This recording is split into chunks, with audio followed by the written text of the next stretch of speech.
10 বললে কেমন লাগলো? প্রতিদিন ভোরবেলা উঠি, কিন্তু অর্পণ আজকে যখন যায় তখন আর টের পায়নি। জানি না, শুনুর তো ঠান্ডা লেগেই ছিল, প্লাস কালকে বর্ডারে গেছিলাম, ওখানে হাওয়া লেগেছে, ওখান থেকে এসে যেন ঠান্ডাটা একটু বেশি লেগে গেছে।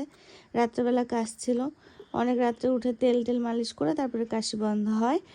আর আমারও যেন মনে হচ্ছে একটু ঠান্ডা ঠান্ডা লেগে গেছে, বুঝতে পারছি না, হ্যাঁ মাথাটার মধ্যে কেমন যেন হয়ে রয়েছে।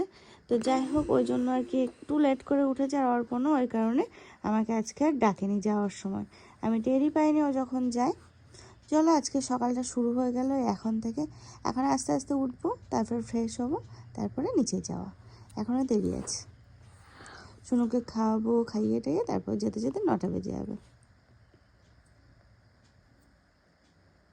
বুঝলে পাগলি?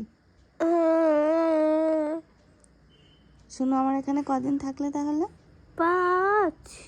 5 দিন। শোনো না, আজকে চলে যাবে জানো? আজ চলে যাবি? ওর স্কুল শুরু হয়ে গেছে, কটা দিন স্কুল বন্ধ ছিল, আজকে থেকে আবার স্কুল শুরু হয়েছে, তো আজকেরটা বন্ধ যাবে, ও কালকে থেকে স্কুলে যাবে।